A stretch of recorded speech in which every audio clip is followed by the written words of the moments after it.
تو واقعہ کربلا کو اگر دیکھنا ہے تو سمجھ لیں پہلا مرحلہ کیا ہے کہ رسول اللہ صلی اللہ علیہ وآلہ وسلم کے دور میں منافق تھے، اور منافق ہونا اور کسی بھی حکومت میں حتیٰ حکومت کتنی بھی پاورفل کیوں نہ ہو وہاں پر حکومت کے مخالف ہونا ساری دنیا میں بالکل ایک نارمل چیز ہے یہ، اور کسی بھی پاورفل دین میں منافق ہونا یہ بھی بالکل ایک نارمل چیز ہے، یہ ہوتا ہے، اور اسی کو قرآن مجید نے بیان کیا۔ یہ وہ منافق تھے کہ جن کے بارے میں ایک دفعہ کسی نے سوال کیا جناب حضرت امام جعفر صادق علیہ السلام کے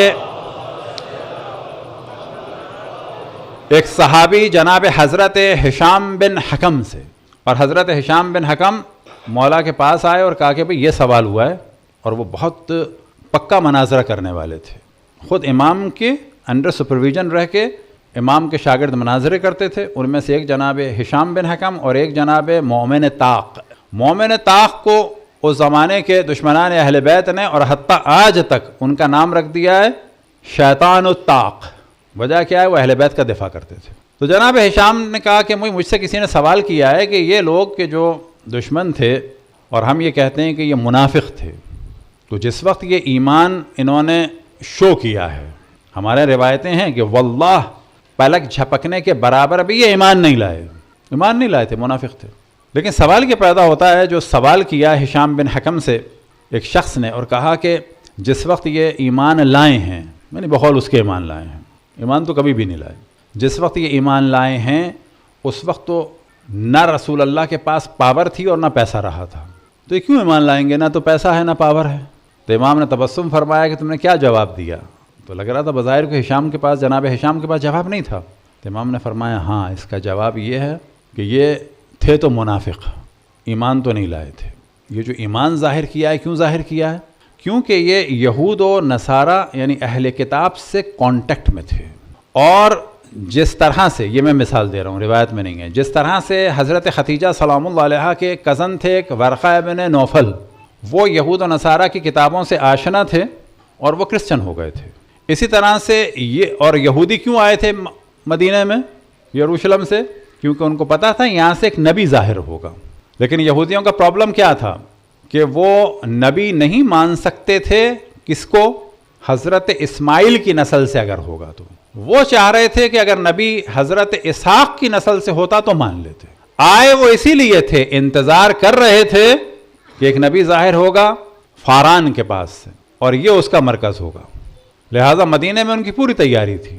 خیبر وغیرہ اور بنی قینقاع اور یہ مختلف علاقے کے لوگ انتظار کر رہے تھے اشرف الانبیاء کا، لیکن جب دیکھا یہ تو اسحاق کی نسل، حضرت اسحاق کی نسل سے نہیں ہے، تو حضرت اسماعیل کی نسل سے ہیں، تو وہ ساری روایتیں ان لوگوں کو پتہ تھیں، اور ان لوگوں کو یہ اندازہ ہو گیا تھا کہ یہی وہ نبی ہیں، لہٰذا یہ ساتھ مل گئے اور انتظار کر رہے تھے کہ اشرف الانبیاء دنیا سے کب جاتے ہیں تو پھر یہ اپنا رنگ دکھائیں۔ تو پہلا مرحلہ ہو گیا کہ یہاں منافقین تو تھے، یہ چیز کلیئر ہو جائے۔ اب جب ہم کہتے ہیں، اول تو قرآن کہتا ہے کہ منافق تھے، سورہ منافقون قرآن میں ہے واضح، سورہ توبہ میں، ٹھیک، وَمِمَّنْ حَوْلَكُم مِّنَ الْأَعْرَابِ مُنَافِقُونَ وَمِنْ أَهْلِ الْمَدِينَةِ مَرَضُوا عَلَى النِّفَاقِ، تو یہاں تک تو تھے منافق۔ اب آپ دیکھیں لاجک کتنی بدل جاتی ہے۔ ہم جب کہتے ہیں کہ فلان فلان فلان اور درجنوں افراد منافق تھے، تو لوگ کہتے ہیں یہ آپ توہین کر رہے ہیں اشرف الانبیاء کی، کیا ان کی تعلیم کا اور ٹیچنگ کا اثر نہیں ہوا ان میں؟ لیکن کیسی بات لے کے آتے ہیں، یعنی ان کو منافق ڈکلیئر ہم کر رہے ہیں، لیکن یہ ہم پر کیا الزام لگا رہے ہیں؟ توہین رسالت کا۔ یعنی آپ نے اگر کہہ دیا کہ فلانا شخص منافق تھا تو اس کے معنی یہ ہے کہ آپ نے تو رسول کی توہین کر دی۔ تو سوال کیا جائے، جب سورہ منافقون نازل ہوئی تو رسول کی توہین ہے، یہ کون سی لاجک ہوئی؟ شیطان جو ہے ملائکہ کا اصحاب تھا، صحابی تھا۔ البتہ آج کل مجھے بڑا افسوس ہوتا ہے، صحابہ کا شور مچانے والوں کو لفظ صحابہ بولنا نہیں آتا، صحابی کہتے ہیں، دیکھا آپ نے؟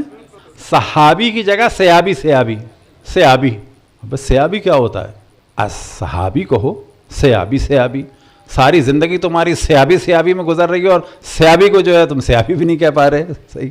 تو وہاں پر آپ دیکھیں کہ شیطان بالآخر اصحاب تھا ملائکہ کے نہیں، صحابی تھا ملائکہ کے نہیں تھا، یا بالفاظ دیگر شیطان کے اصحاب تھے ملائکہ کے نہیں تھے، اور عرش پہ بیٹھنے کا فائدہ ہوا شیطان کو کہ نہیں ہوا؟